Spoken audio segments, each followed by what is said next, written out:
I'm gonna give my brother here, this guy, a little toast. Before that, it's, woo! Uncle Mike knows what's going on. He was not up till 4 a.m. Yeah. Before I start, I just want to thank everyone for coming. There was a lot of people that came from long distances and everything like that, and why you traveled that far to support this guy, I'll never really know. But yeah.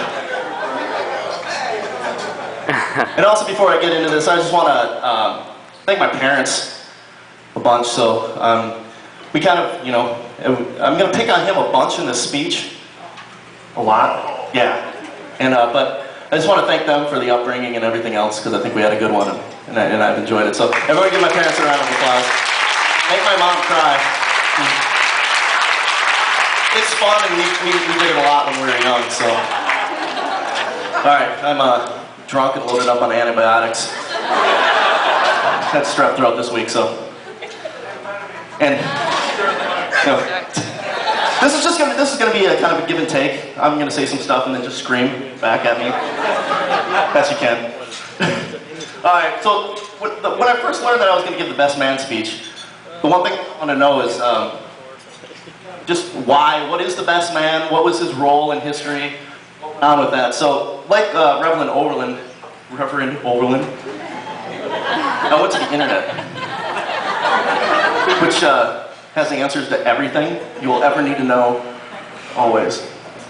But so to quote the internet real quick, there was a marriage by capture era, where the close friends of the groom-to-be assisted him when he kidnapped the bride and from her family. So all the ushers and all the groomsmen were there to assist the groom kidnapping the bride. No? You don't like that? No? Oh. And as time moved on, the role of the best man kind of continued to evolve, and by the 200 AD, he was kind of the ring bearer. He guarded the ring, gave it to the best man, or the groom, and he also continued to have to guard him from the bride's family, and from the reverend. But coming into today's wedding ceremonies, as far as I can tell, the best man's services have evolved into 4 categories, or four main things. He has to stand next to the groom during the wedding. I did that. He has to safeguard the ring. I kind of did that. He has to sign the wedding papers as a witness. Not of a debacle, but we got it done. And he has to give a rousing speech on behalf of the best man. The groom, the best man. Which brings us to this point in time, me standing in front of you drunk with the microphone.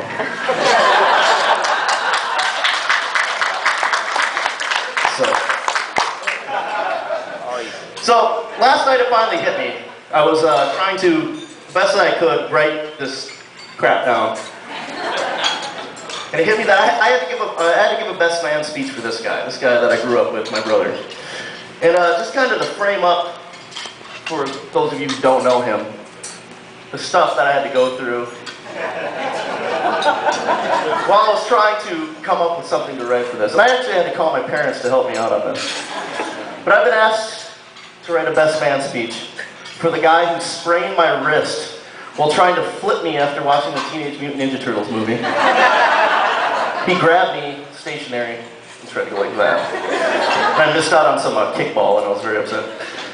After I had a best man speech for the guy who, after getting made fun of for having a racquetball racket while playing tennis, promptly took my tennis ball, or to my tennis racket, and gave me his ball racket, just to kind of dispense responsibility away from himself. I'm being asked to write a best man speech for the guy who allowed his friends to hold me down and spit on me. And seriously, Dunphy right over there, these guys, Overland was probably involved with it. It just used to get held down and spit on. It was great. No? That's not fun? Alright.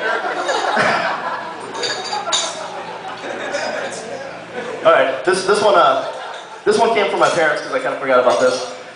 The guy who, while I was at my friend's playing Legos, put my hamster named Moose on top of a ceiling fan and spun the ceiling fan. And the hamster lived. It was all right, but he did fall off, and he was never the same. And this one also came from my parents. The guy who lined up Legos and G.I. Joe guys in front of my parents' double-pane glass fireplace in order to reenact a Civil War battle, which ended with him promptly shooting a hole in the glass window with a slingshot. So that's a very important piece. which ended with him promptly running up the stairs screaming, "I don't break everything," kicking a hole in the sheetrock at the end of the hall in protest and slamming his door, only to reopen his door, throw his debit card out to my dad, and re-slam the door shut. I've only got a couple more. They start getting into college here, so this is pretty good.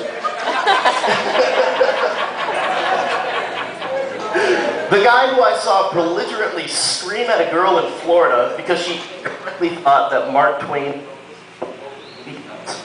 No one else would probably get that, but... I didn't hear it. Mark Twain didn't write the book Bleak House, but Wally was very upset about that.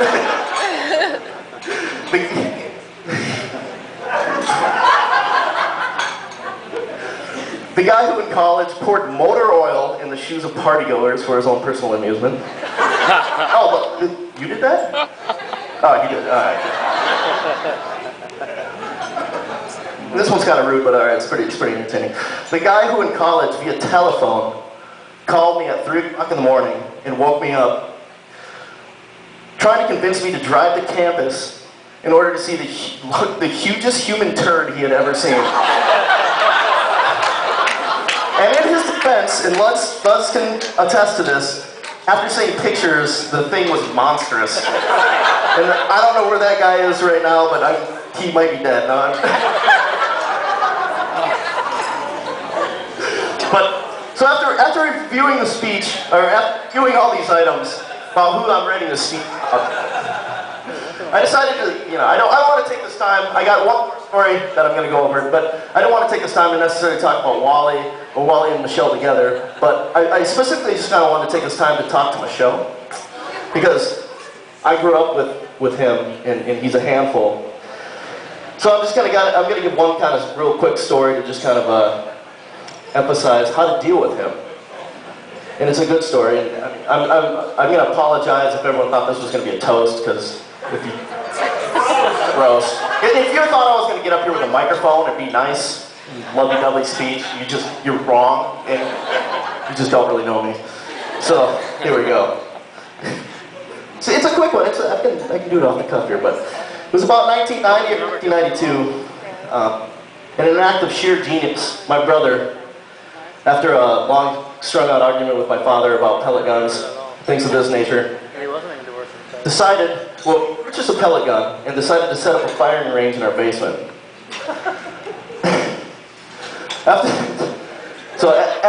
destroying a majority of our G.I. Joe guys via firing squad, my brother decided to move on to trophies, and not his trophies.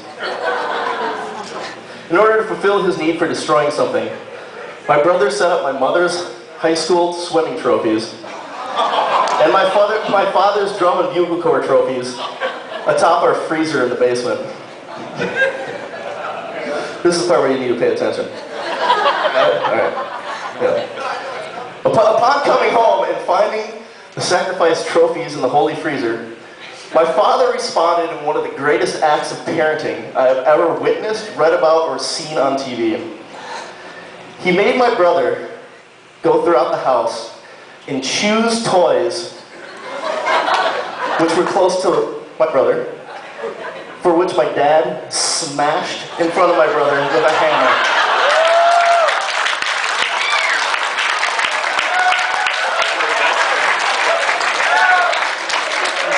So, I just want to tell that, just to make sure, if you ever, an eye for an eye, heard that story? It's one of my personal favorites. So just to end here, we knew Michelle was a good one when we saw a huge drop in the asshole level of my brother. So